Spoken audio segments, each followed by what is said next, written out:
Thank you for listening to Mobility Redefined, brought to you by Modaxo. For more insights and information, please visit mobilityredefined.com. That is mobilityredefined.com. Welcome to the Mobility Redefined CEO Roundtable taking place at SITCE in Singapore. SITCE is an event organized by LTA and also UITP. And then as Modaxo and Trapeze, we are very pleased to support this successful event. Also, at the occasion of this event, we are organizing one of our CEO Live Roundtables. And today, our CEO Roundtable will be focusing on how to use technology and digitalization to improve passenger experience and efficiency in public transport. And I have a great list of participants, speakers today with us for this panel. I would like to introduce them. I have Nadine Lee, CEO and President of DART, Dallas Area Rapid Transit from Texas, USA. I have Abdullah Naser, who is Chief Strategy Officer of Kuwait Public Transport Company. Natasha Zulkifli, Founder and Director of Women in Rail in Malaysia, and also Director of YTL Construction. And also Vincent Dewaele, who is General Manager of Busworld International. Thank you so much for joining us. And then I also want to thank our audience for being with us this morning. I would like to start with Nadine. Nadine, DART recently approved a strategic plan to shape the future of mobility in Dallas. Could you highlight some key objectives from this plan just launched in Dallas? Thank you, Kaan, and thank you for having me here today. So for those of you who are not familiar with the Dallas-Fort Worth area, we call it the Metroplex. It's quite a large area. The DART service area is only 700 square miles of that large area, and we have about 2.5 million people in the area. Over the next 20 years, we are projected to grow from a population of 8 million people in the broader Metroplex to 12 million people. And while that may not sound very big by European or Asian standards, it's quite large for the US and also certainly for the area that we're in, because it is very sparsely populated, very sparsely developed, unlike many of the great cities of the world like Singapore. So the thing that we're trying to help everyone understand in the Metroplex is that with another 50% more people, doesn't come just the population, it's also the cars that come with it. It's also the Amazon deliveries and the Uber Eats and all the things that further congest our transportation network. And so we're very concerned about that because we're very forward thinking at DART. And so we decided we needed to craft a new strategic plan to help address the transportation needs of the future. Because if you've ever been to Texas, everything's big in Texas. And that means all the highways, all the interchanges, all of the car-focused infrastructure is very large.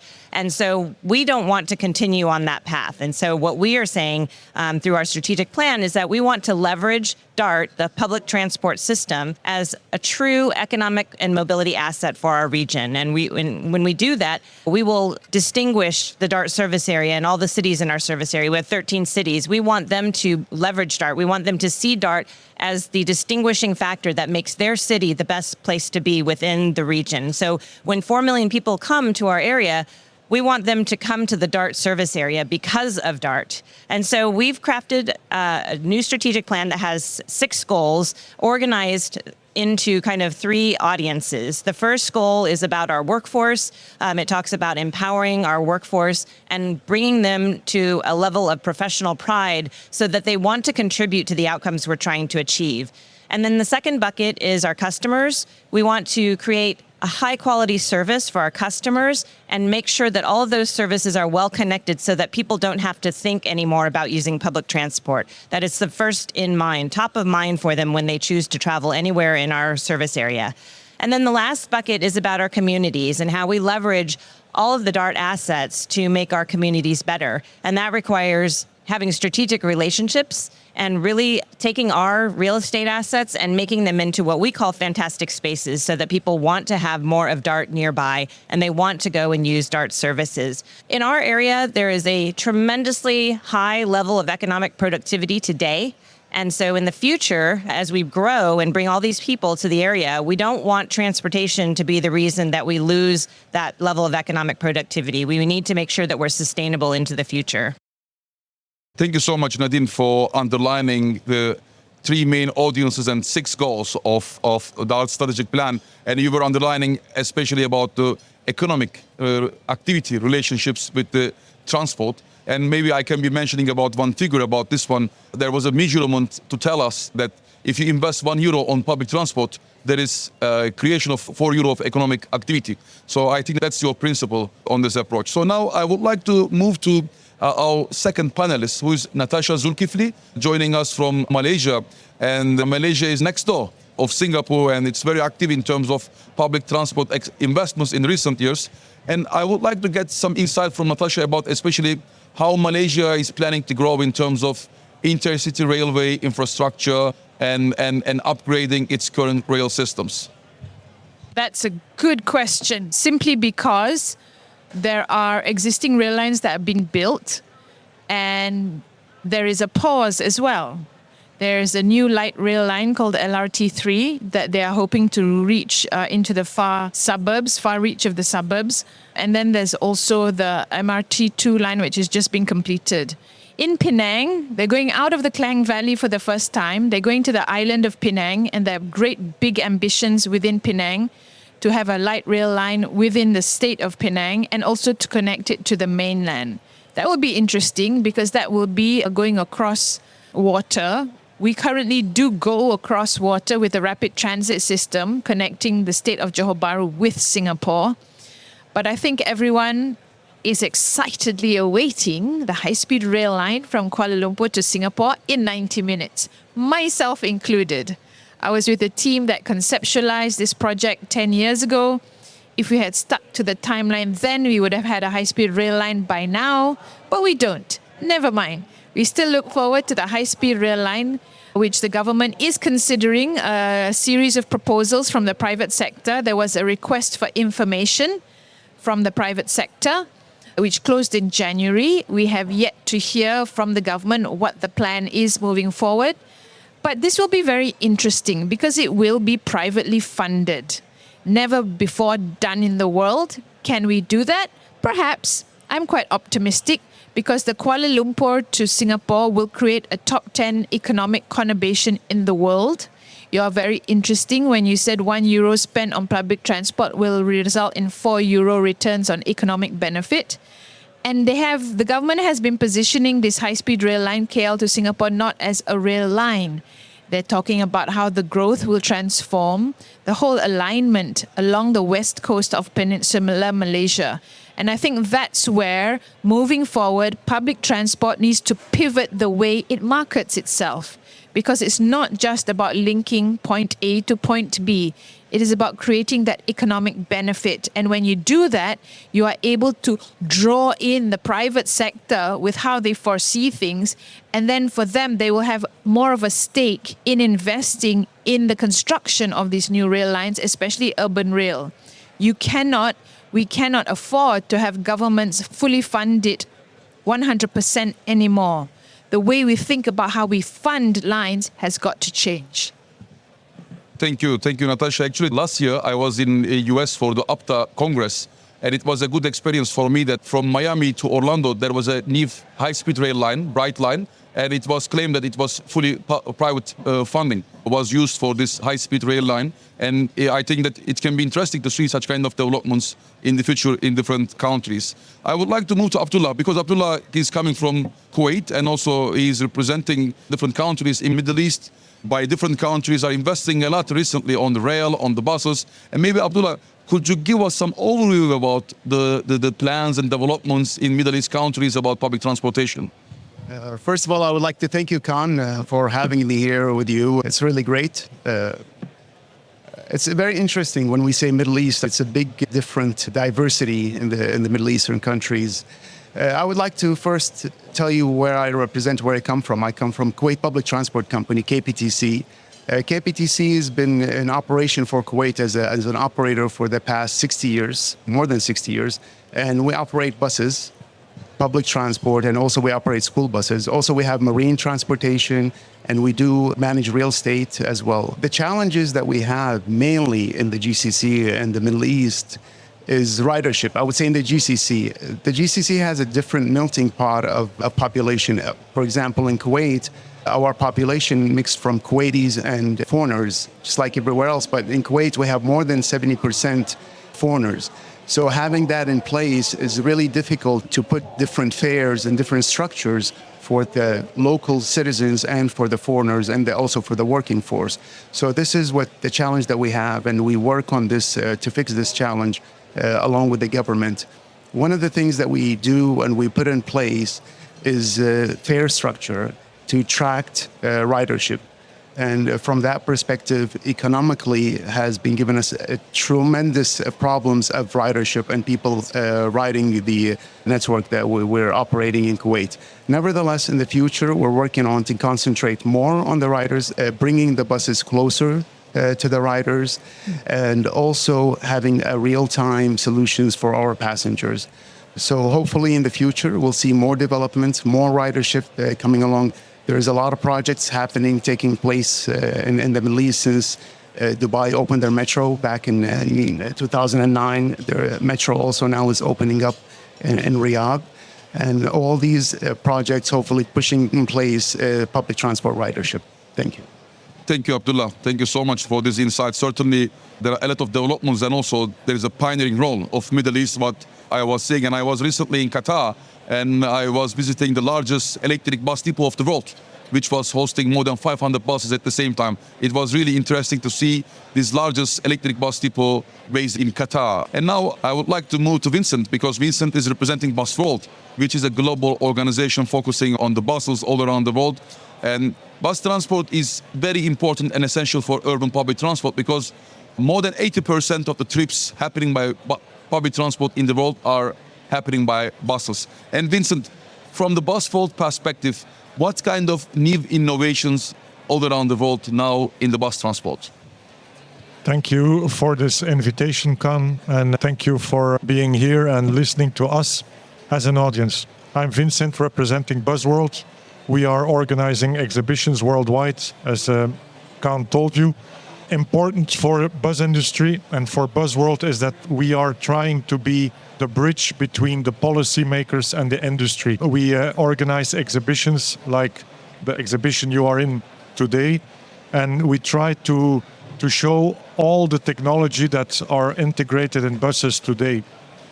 The bus industry was rather a conservative industry, but lately, and the last 10 years, we really saw an increase of technology in buses. Not only in buses, but also how to manage a fleet, how to manage buses.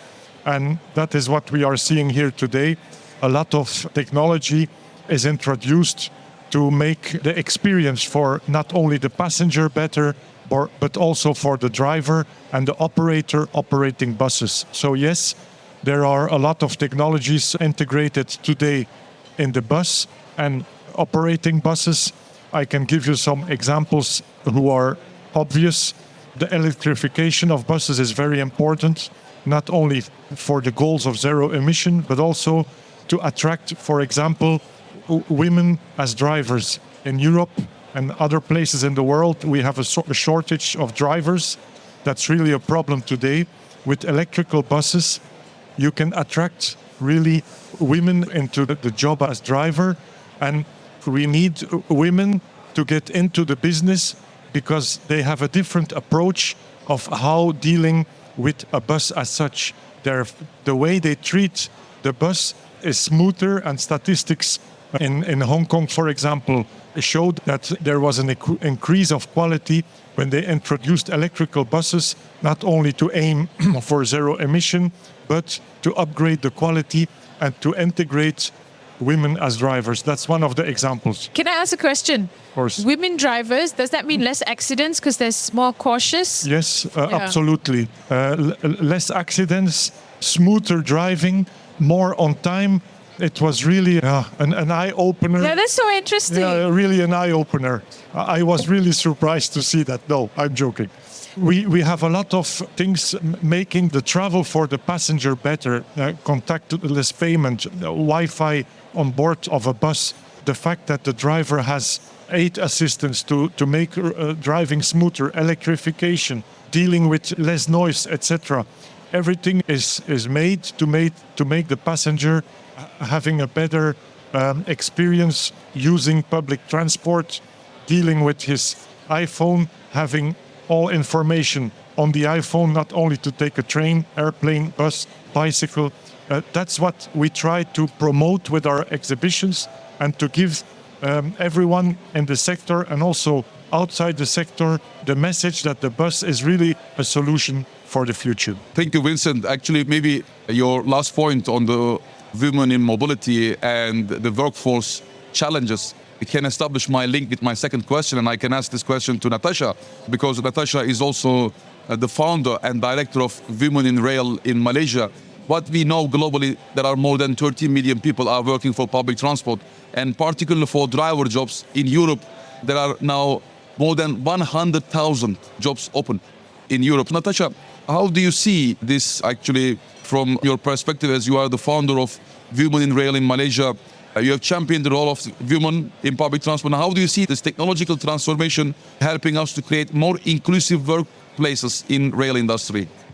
Yeah, I think that technology makes us much more inclusive overall. But I would say that the challenge also is multi-generational, because in my company where I work in YTL Construction, and we do a lot of design work from start to finish, but sometimes technology, it's so easy for the young ones to get the hang of it.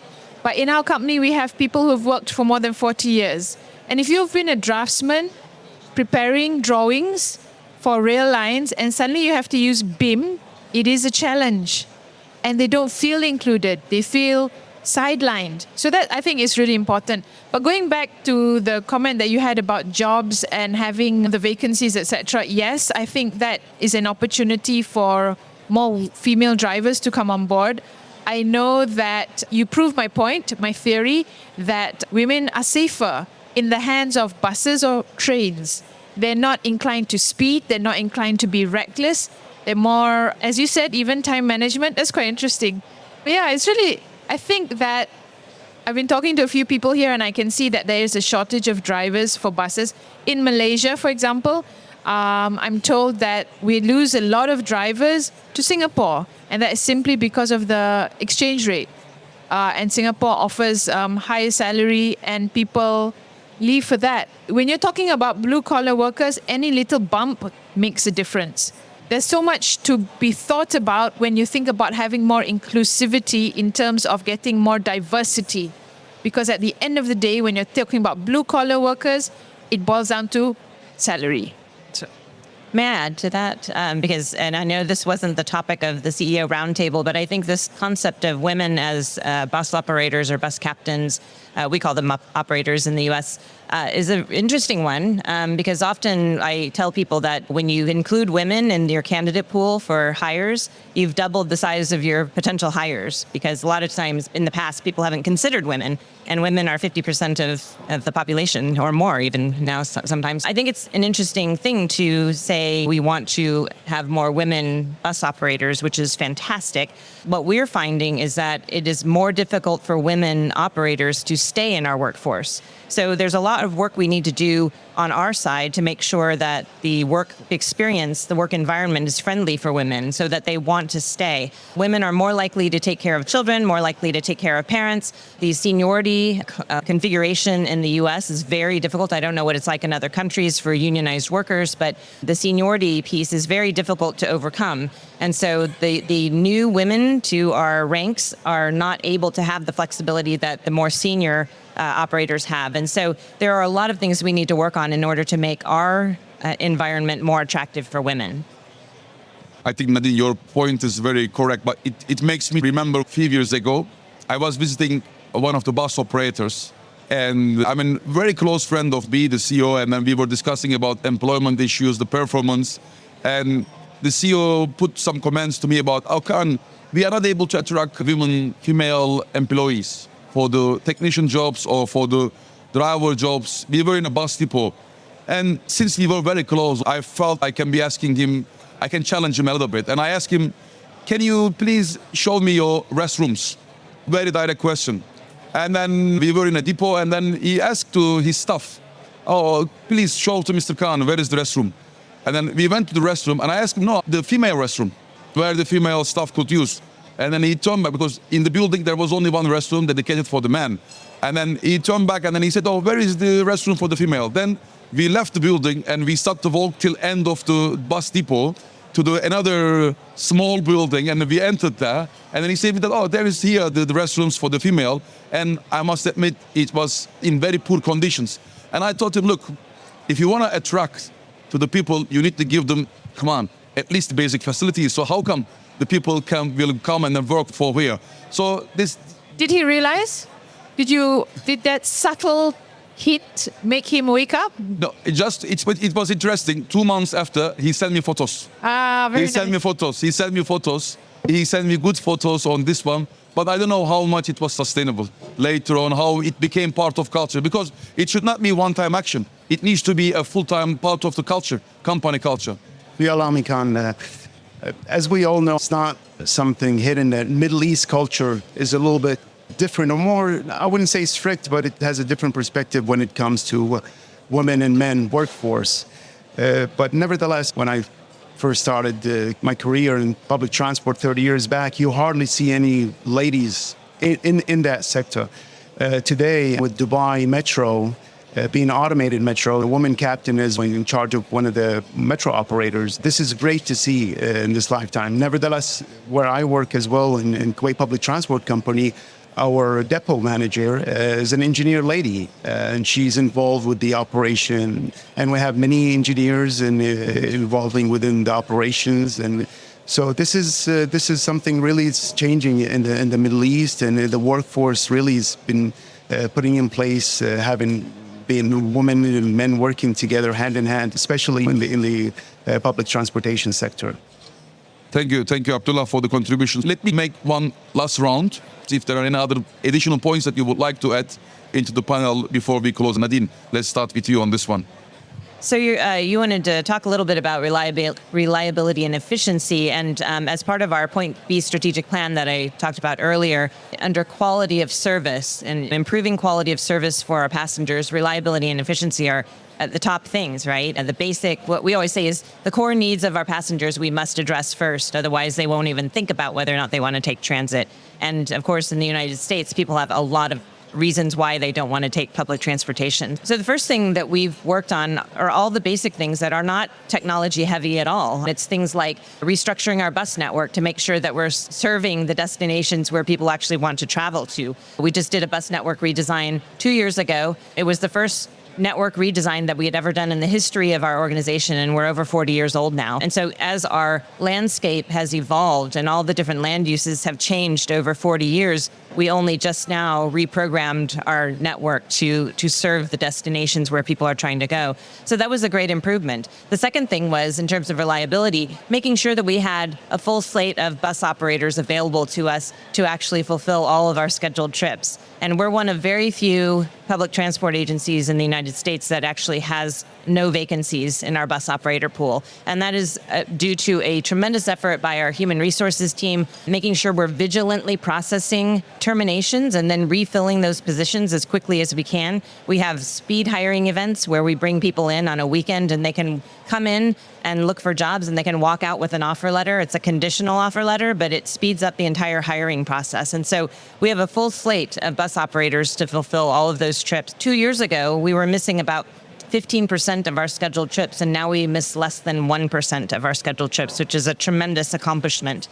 The Point B strategic plan also talks about using technology as a tool. Technology is not the end that we're looking for, right? It's a means to the end. And we spend a lot of time thinking about what we're trying to accomplish before we actually go out and look for the technology to try to help us solve that problem. We're looking at things like AI right now, trying to figure out how we use AI to look at safety. I think that's one of the biggest ways that we can improve our operation is any sort of automated features that help us identify potential conflicts. Certainly we could have women as drivers who are clearly a little bit nicer for our equipment. And then, of course, customer experience, really helping people with wayfinding and trying to operate, as I mentioned, more safely for our customers. The wayfinding piece, I think, is very interesting because particularly with people who have disabilities, it will help us change things in real time. And then also with our operation, help us make adjustments in real time, help us address the demand that we have on our microtransit services. And so all of those things are designed to help us create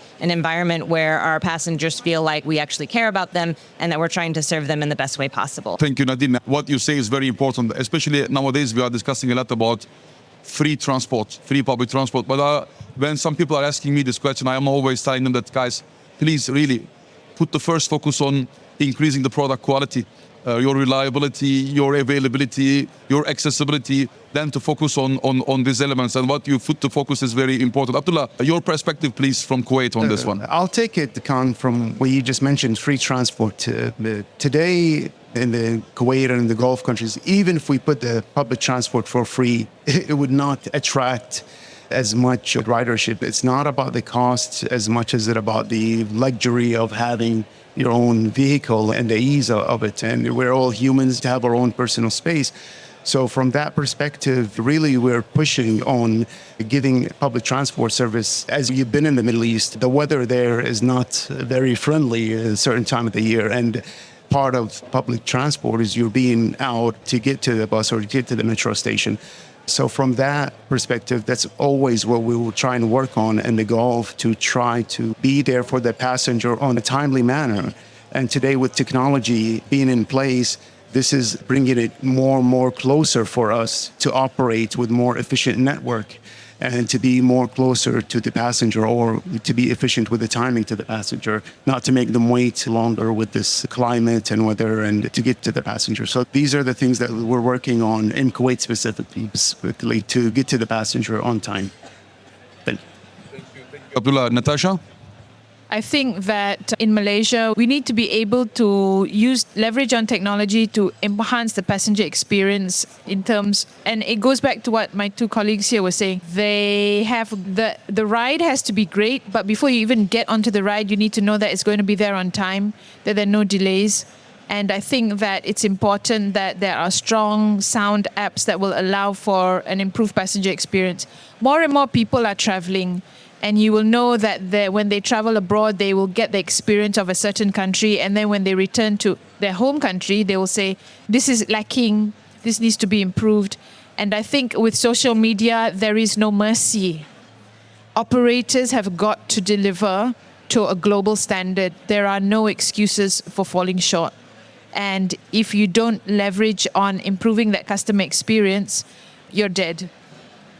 We are in Singapore here. I always say that if there is a country in the world called public transport, Singapore could be the capital city. And so we will have tomorrow a one-to-one interview with LTA's Deputy CE, Jeremy Yap, to discuss about bus contracting framework. I think here the approach in terms of even the regulatory framework and governance framework are really having impact on the operational performance. And maybe, Vincent, before we close, are there any points you would like to add as well to the panel? I'm rather a practical guy, and when I travel, and I travel a lot, I come into a country, and then the first thing I do, I take my cell phone and I put my roaming off because of the high costs of the roaming in different countries. When I put the roaming off, of course, I have no internet. I may be an old guy, and then I'm looking around. Everyone is taking Uber or Grab or whatever, and I am waiting for a taxi I cannot order because I have no internet. And I am experiencing this here now today in Singapore. There is a vast possibility to take public transport, but I am limited because of that cell phone and the fact that for me it's a hassle to buy a local SIM card or to get somewhere to have access to internet or to use an app. For me, that's a hassle. But I am 50 years old. The future is not for a guy like me. I am investing in young people, and also in the company, we are really getting young people because they are flexible and they have a different mindset. And what's the mindset? I was raised by two parents, of course. And the first thing when I was 18, I wanted to buy a car. And I bought a car when I was 17 years old with a credit to the bank. And the car was standing in front, and I even did not have my driving license. I had a car. Then I married my wife. She had a car too. And at the end, we had 3 cars, one for my wife, one for me, and one for the Sunday and the Saturday. So we are always discussing what car we will take on the weekends to drive out. Good, that's my education. Now when I talk to my children, and I have 5 children, 27, 24, 22, and 2 daughters of 17, they say to me, Papa, we don't need a car. Yes, just for working, but I don't need a Mercedes-Benz. I don't need a Porsche. That's not our aim. So I'm very happy to hear that, because the mindset of the young people is changing. And I'm very happy to work in the bus industry. I worked in a lot of industries before because of the ethical question. The bus is the solution for the future. And it gives me peace of mind, and I can sleep good because I know that 50 cars can be out of circulation and people can take the bus. And if I take the bus, and it's rare I take the bus, I'm honest with you, I feel good. And especially if the bus gives me the quality that I am asking for. And the bus industry, who was conservative, is now really ramping up. And if you can go into a bus or into anything related to the bus industry, you will see this is top technology. And top technology introduces young people, engineers, IT guys, people who really want to help this world going a step forward. And of course, I'm not an old man, but I see my children and the young people that I get into the company, they are very flexible in mind, they are very fast, faster than me, and that makes me happy. And so we have to invest in the youth, we have to be positive, and we have to stick together, to put the shoulders together, to embrace globalization, and to see things in a good perspective. Thank you. I would like to thank to all our panelists actually for their contribution, and then we had different topics covered in the short time. When we discussed about your plans in your cities, in your areas, in your regions, we discussed about the workforce-related challenges, we talk about digitalization, and as well the image of public transport.